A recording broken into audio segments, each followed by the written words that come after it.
Okay.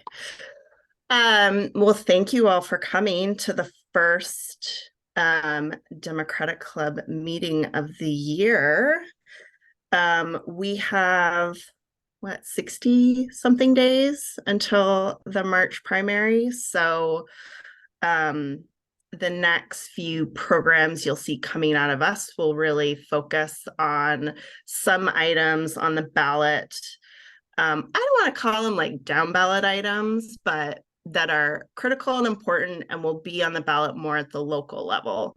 We spent a lot of the fall focused on, um, like federal and state level. And now we're just really going to drill down on what's going to be on the primary ballot from a local perspective. So first up, I want to thank all those who were able to attend the holiday party last month. And a special thanks to David and Gina Krashna, who David conducted the swearing in of the new board members. Gina captured the photography. And it was just really nice to have to see a lot of our elected representatives, a lot of candidates, and then a lot of longtime and brand new members there as well. So thank you all for those that were able to attend. The the new board is going to be meeting in a couple weeks for 2024 planning. We'll spend some time kind of mapping up the programs, events, meetings, and we also, after we get through the primary, need to spend some time focusing on fundraising. We're going to go through a big overhaul of the website, and then we're also hoping to do a refresh of the bylaws. So if you have any ideas or thoughts or want to get more involved in those aspects, just feel free to reach out to the club email. We'll make sure that you're incorporated. Our next meeting is going to be February 14th. We're going to focus on judges and then we'll invite the two running for Alameda County Superior Court judge. And then we'll also invite all the candidates who are running for the County Democrat Central Committee. We got to select 10. This will be a candidates forum and not an official endorsement. So save the date for February 14th.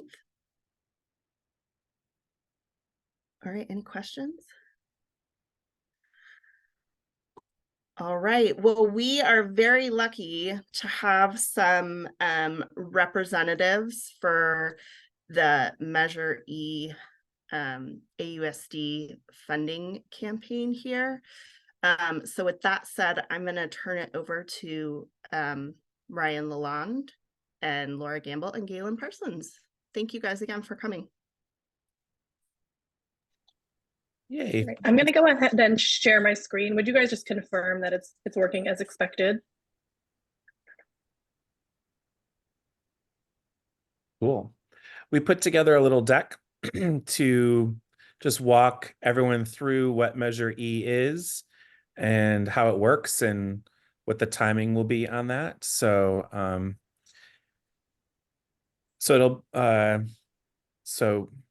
yeah, all right, we'll get right into it. What is Measure E? It is going to be on your ballot in less than a month. It is a measure that is placed on there that replaces two current parcel taxes that we pay in Alameda. It replaces it penny for penny, just merges them into one and makes the timing for it 9 years out from now versus having to have one be up next year and then the next be up 2 years and then constantly going through election cycles to pay this really critical need for our schools. And the key here is that this measure does not change anything that you're currently paying as a parcel tax. And then where does this money go?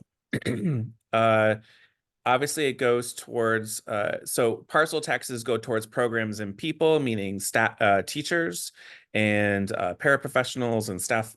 And then a bond that was passed last year that goes towards buildings. So B for bond, buildings, P parcel tax, people, programs. So it goes towards people and programs.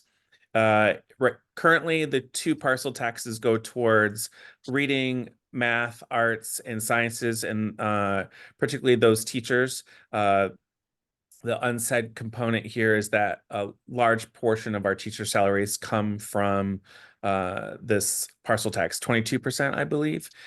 And then because of that, it allows us to attract and retain quality teachers and paraprofessionals and the people that interact with our students. It also helps maintain coaching systems. And then also another key component is right now after COVID, we're seeing an uptick in mental health issues with students. And so it's really crucial in working and paying for our counselors.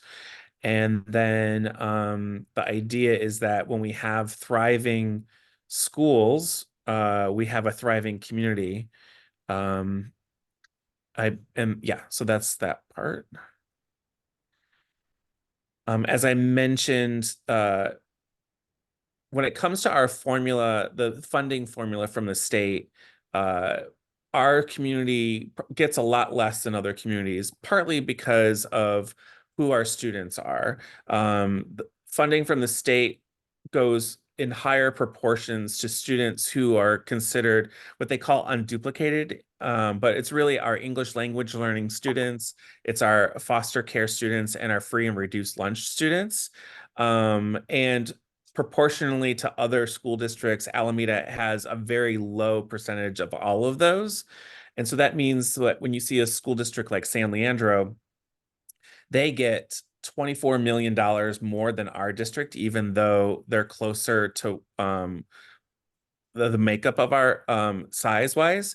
But so what's interesting is that's why we have these parcel taxes, is to make up for that difference, because there's critical needs that we have in our schools. So this makes up 20% of our budget. And without it, unfortunately, all the things that we were talking about that we benefit from, we would end up losing. So we would slash some of these valuable programs that we have. A lot of the CTE programs, we would have to do some layoffs and cutting of probably athletic coaches, anything that's not required by the state for us to have as a school system would see a drastic cut. So things, programs that are kind of extra, is where a lot of cuts would probably be made. And if this doesn't pass in March, you'll start to see us as a school board have those conversations of what gets cut. And then teacher salary increases that we're working on collectively with our teachers will obviously take a hit.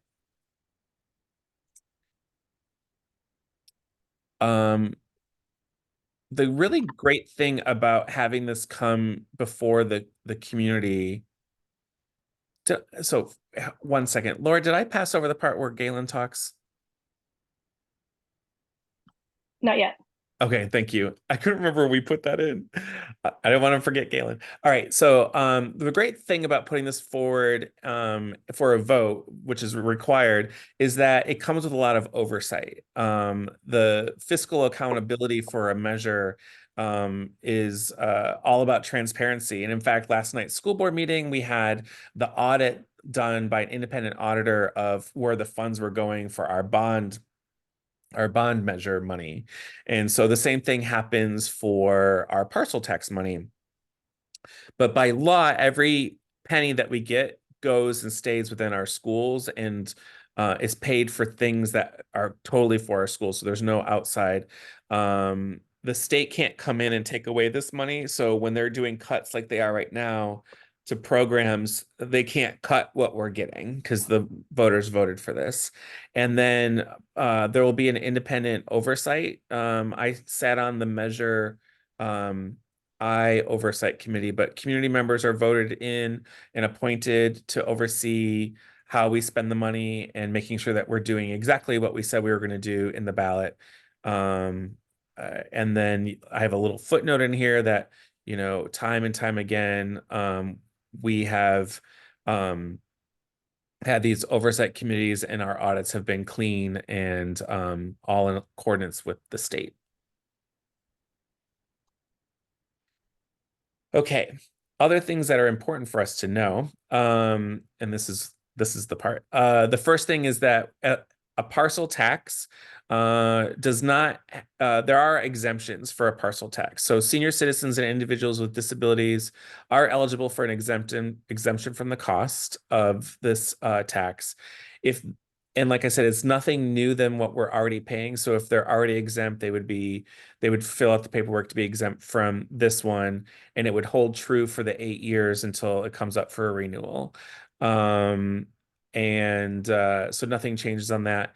And the other is that this also benefits our charter schools, and that's why I really wanted to have, as I represent our public schools, I really wanted to have a representative from the charter schools explaining how they benefit. So that's why I asked Galen to come tonight. Yeah, thank you, Ryan. So my name is Galen Parsons. I'm the board chair of the Community Learning Center Schools Incorporated. We're a nonprofit based here in Alameda, and we operate ACLC, Alameda Community Learning Center, and NIA Community Learning Centers. You probably know ACLC is a 6 to 12 school. NIA is a TK to 8 school in due course. Currently, we've still got some seniors. The CLCS schools also, imagine everything that you heard Ryan saying about AUSD, but miniature, like just smaller, just for 2 schools. It's the same story. Our facilitators, our teachers get a reasonable salary. It's still not reasonable for teachers. They need to earn 5 times what they're earning, but they're paid what they are paid now because the Alameda community stepped up for parcel taxes. And it would be devastating to lose those resources. We have additional mental health. We've got programs that have scaffolding and support beyond what the state funding would enable us to do.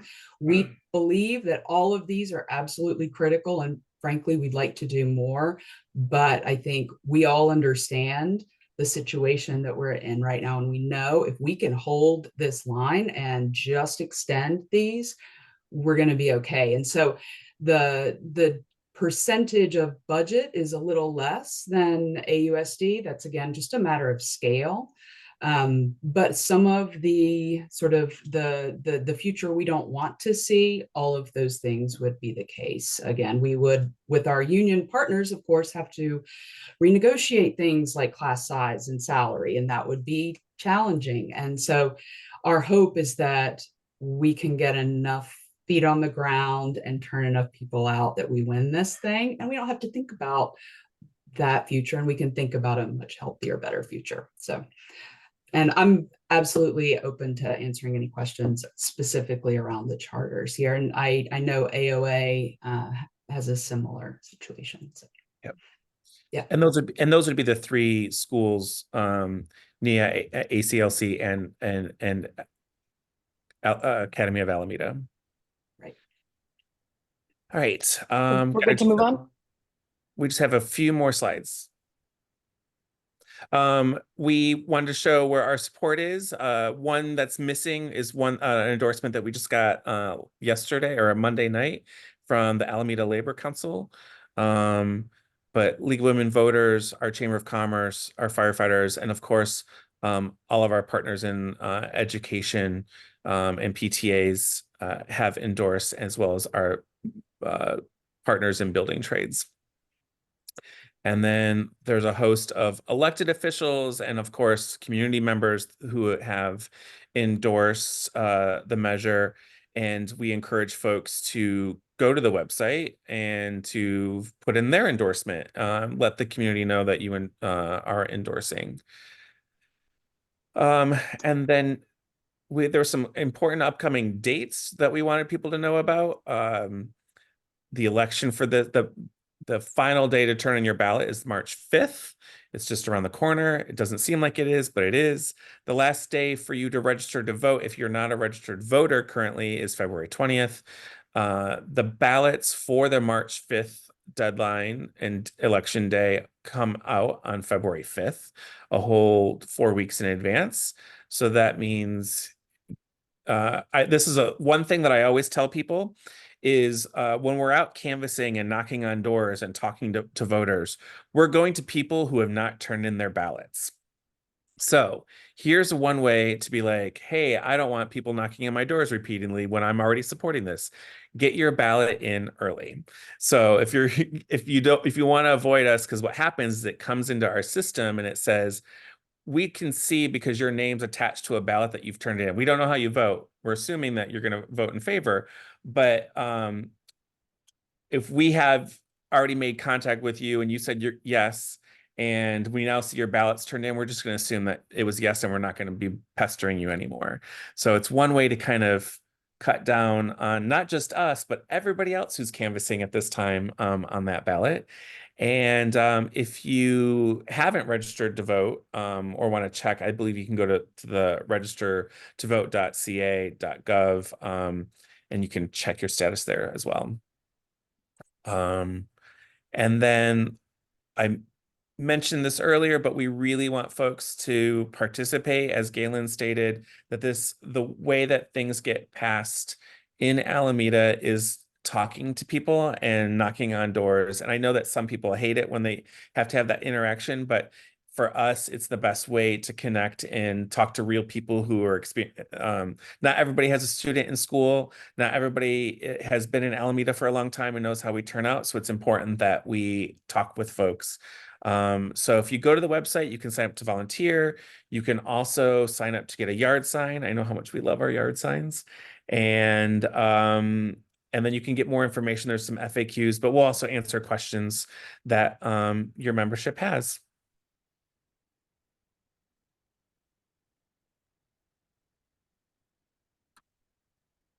All right, thank you. All right, I'm gonna let CJ Kingsley go first. Thank you. I'm a member of Temple Israel in Alameda, and I'd like to know if I can get a copy of the PDF or the PowerPoint so that I can make it available to people at the temple, especially through the schools. And that's what I wanted to know. Can I get the PowerPoint? I believe so. I'd like because it's an issue, so we're allowed to take a position because it's not Yes. a candidate. And I want people to know that the benefits of E and encourage that they support it. And then I'm a member of the board, and I would like to ask the board to consider becoming a supporter at the website. Awesome. Yes, I believe we can make it available, correct, Laura? They said yes. Yeah, we can. If someone's able to give me CJ's email address, I'd gladly send that over. And then Or CJ, if you want to DM me, I can take care. And I'll also thank CJ for bringing up this really important component of this election when it comes to a measure, is that nonprofits can endorse measures. There's nothing, because it's not a candidate. So our businesses can come out and support. Nonprofits who typically don't weigh in on anything political can weigh in on this. This is a non-partisan measure that is run. So even like Alameda Post as a newspaper, as a nonprofit, could do endorsements. So I really appreciate CJ pointing that out, that if you're part of something that is active in Alameda and they want to weigh in, we would really appreciate it.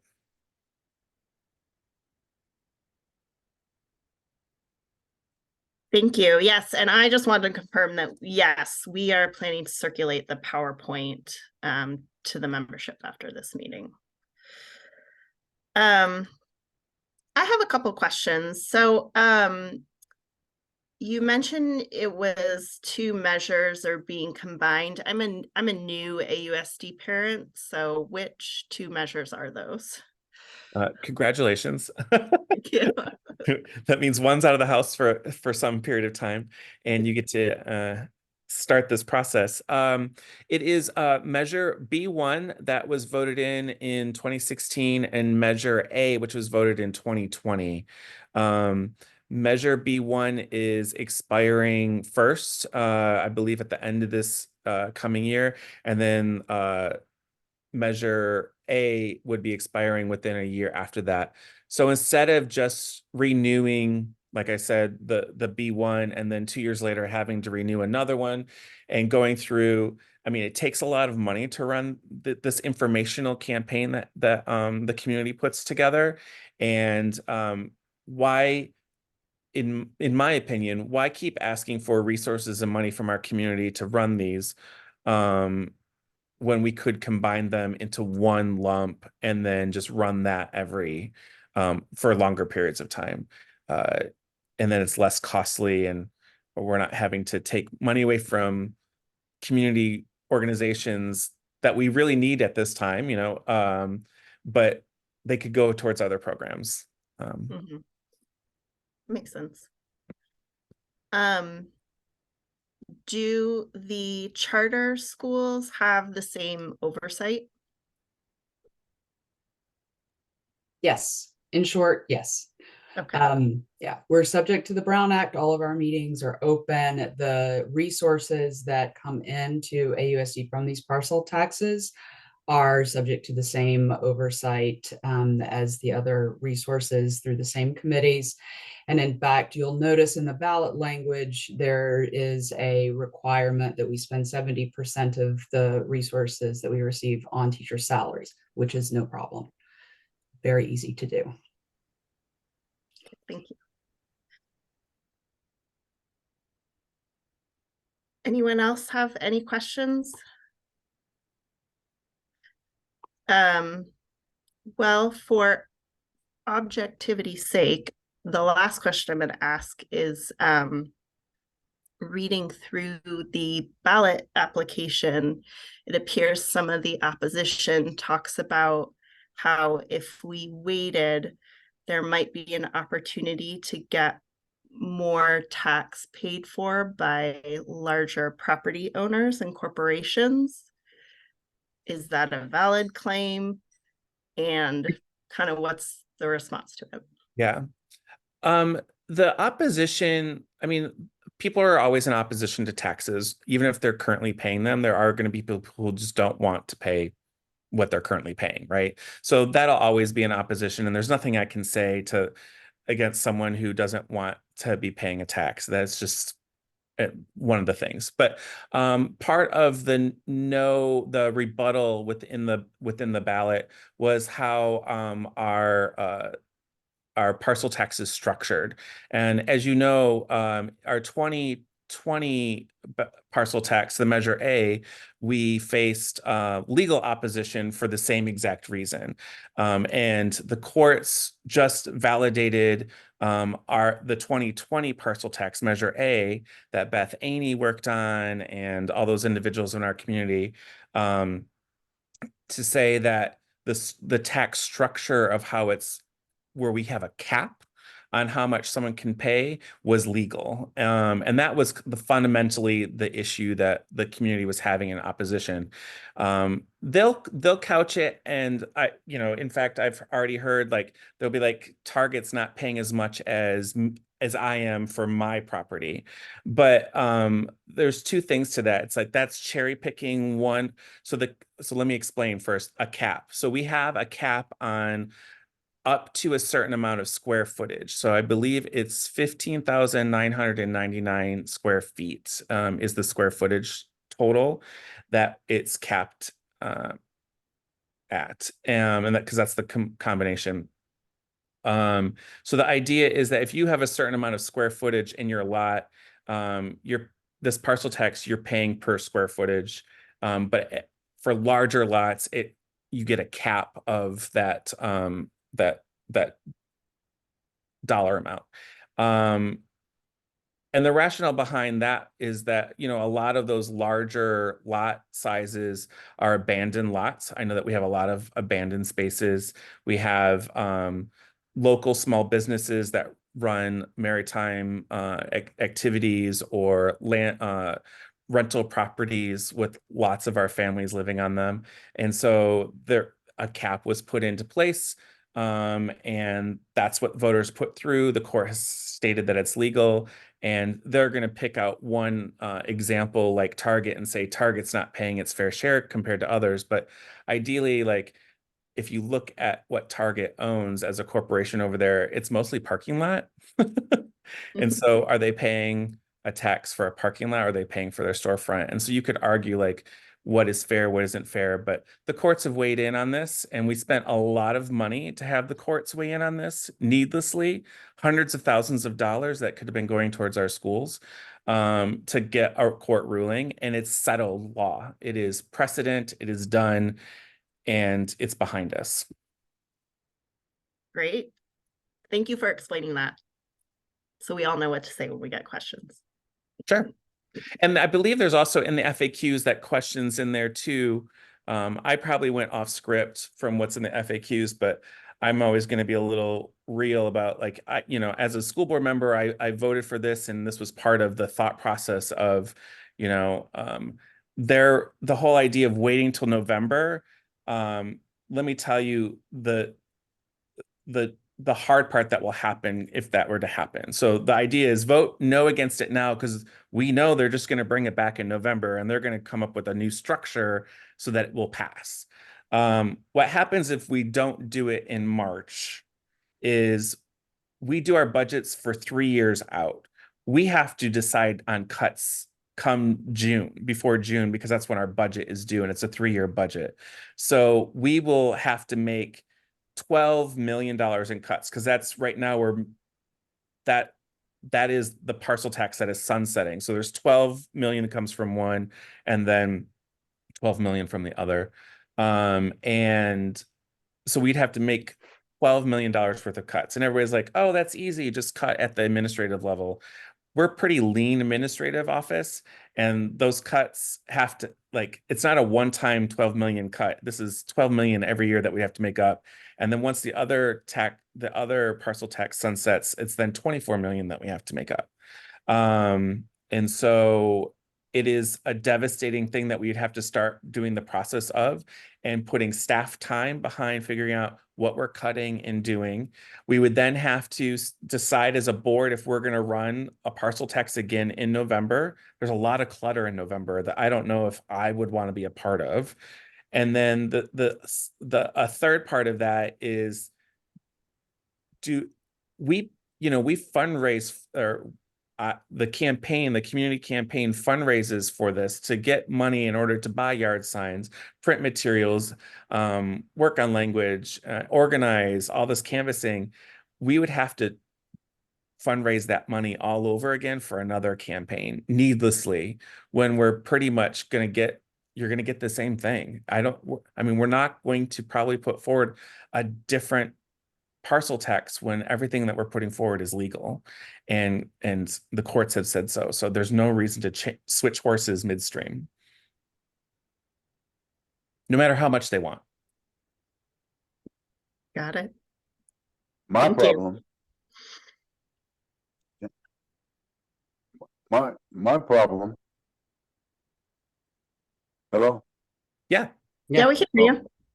Yeah, my problem is this. We have, it's bad enough we have vendors leaving because they can't afford the parcel tax. What's even worse is that some new vendors will not be coming in, that are invited to come in, don't want to come in because they can't afford the tax either. So it seems to me like we're losing both ways. When you say vendors, do you mean small businesses, and is that what you're talking about? It's small businesses, and some big businesses don't want to come in either. So I mean, I think that every business has stated many different reasons as to why their business has been closing in Alameda for some time. I've heard everything from, since COVID, we really look at things very differently and are participating as a community in things very differently. There's still a large portion of people that still aren't going in person for shopping, for restaurants. There's a whole work component to this where people still can work from home. So there's businesses that are thriving because they've pivoted, and there's others that are failing because they didn't. I think that they'll say everything from crime to taxes to cost of living. And I will agree, the cost of living out here is outrageous. And honestly, that's where this parcel tax goes. This goes towards the cost of living for our teachers. This goes to help pay for those exact things that attract people to a community. So while some may say, you know, this is deterring people, it would deter a lot more if we don't have it.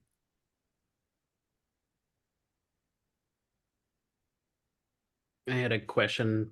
Also, I know that similar partial taxes are passing in other districts for other school districts at the same time right now. Everyone's kind of like their last measure had expired. Now they're going back up to keep their funding going. So one point to that is there's no place that doesn't really have the same effective tax rate because they all pretty much all the school districts in the area pretty much have to pass similar tax measures to basically fund their schools. But I'm curious, like what can we do as just individuals to help out with the campaign? Is there like somewhere we can volunteer or help out campaign, a website, anything we can go to? Yeah. I think we've dropped the website into the chat. We'll drop it again, but training for how to canvas has already started. We had 40 individuals training on Tuesday. There's a bunch more signed up for 2 more trainings. So the biggest thing that people can do, one is canvas. Like that's where we need feet on the ground. We like I said before, things don't happen in Alameda unless you've talked to people and knocked on doors. When I was running for office, they said if you don't knock and talk to 10,000 voters, you won't be elected. I personally only did 4,000 houses, but other people did more houses for me. But yeah, that's critical. If you can't do that or you're afraid to do that, I encourage you to shift your paradigm and it gets you out of the house. You can do it in pairs. Get a yard sign would be another component. I'm not able to ask for donations, so someone else could say that. And you can sign up for finding endorsements. I really liked an avenue that we hadn't thought about that CJ kind of brought up is if you're involved with some organization locally that's active in Alameda, encourage them to endorse. And yeah, did I miss anything, Laura? You can donate at www.yesonealameda.com because I can say that. That's right. There's a new law in California that elected officials can't ask for money.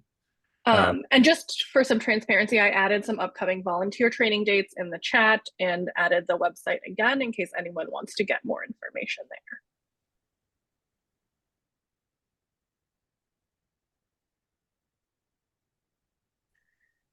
Great. We have one more question from Evan. Awesome. Thanks, everybody. This is my first time joining. This is very fascinating. So just to Michael's point about the taxes increasing and all that, it actually doesn't increase at all. So I think that if you do get people approaching and being like, well, I don't want to pay more, they won't be. So I do understand, it might be kind of like scary to hear like, oh, another measure. But yeah, I mean, like it says directly on the website, I think it'll click for people once they understand it's merging. Yeah.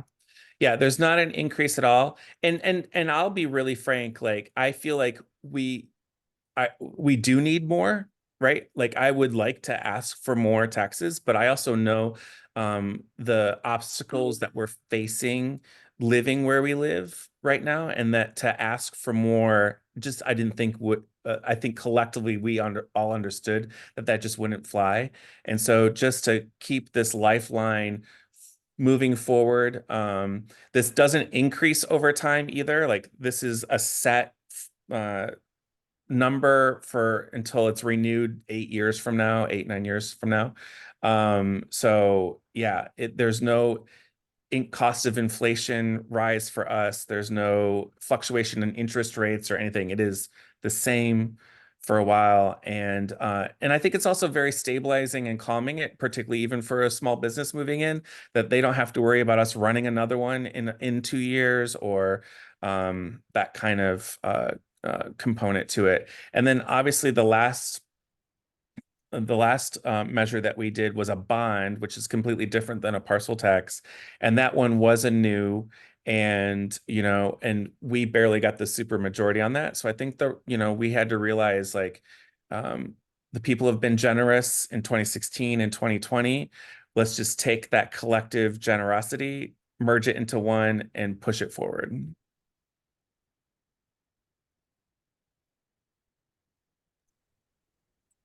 I will say that there might be a little cost savings in them being merged administratively.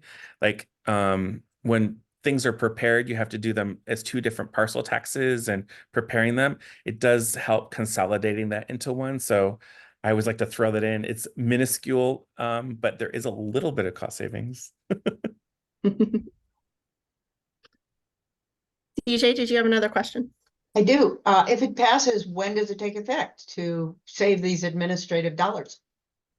It takes effect when the other at the sunset. So I think it would be starting of the following. When the first one sunsets? I believe it's the following year. When the first one sunsets? Yeah. Okay, thanks. If I'm wrong on that, I will clarify, but I'm pretty sure. I feel like I've read all of it 1,000 times. So at the end of, yeah, it'd be 2025. Ryan, can I help a little bit with that? Thank you, Susan. Yeah, so measure B1 is the first one. It sunsets in June. It sunsets June 30th of 2025. So the new one would take effect July 1 of 25. And then measure A, the other one sunsets in June of 2027. Perfect. Thank you. It's always nice to be in the room with people that know everything. Sorry, I realize I have a question now that we're talking about the timing. So there would be overlap, right, between 2025 and 2027. No, I'm sorry. I shouldn't have put it that way. As when it goes into effect in June 30th of 2025, it would replace both of them. There wouldn't be a time that you would be paying double. I put that poorly. I apologize. Okay. So measure A, we would sort of sunset early. Yeah. Yes, because this would replace it. Thank you.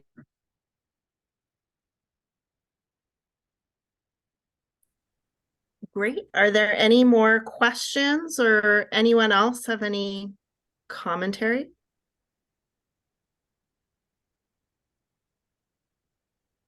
Great. Well, thank you so much, Ryan and Laura and Galen. As I mentioned, after this, we are going to vote on a club endorsement. So for eligible members, that's those who paid dues and attended a meeting in 2023 and 2024. So, whoever came to the holiday party will be eligible to vote. You'll get an OPA vote link in your email tomorrow, and hopefully we'll be able to update you guys early next week. We really thank you and appreciate. I know that you guys have a lot of things to focus on and do, and that we're a small part of it that you guys have considered. We really appreciate. Of course. Thank you. Wonderful presentation. Yeah. Yay. Thank you. All right. Thanks, everyone. Our next meeting will be February 14th, where we'll hopefully have some of the candidates for judge and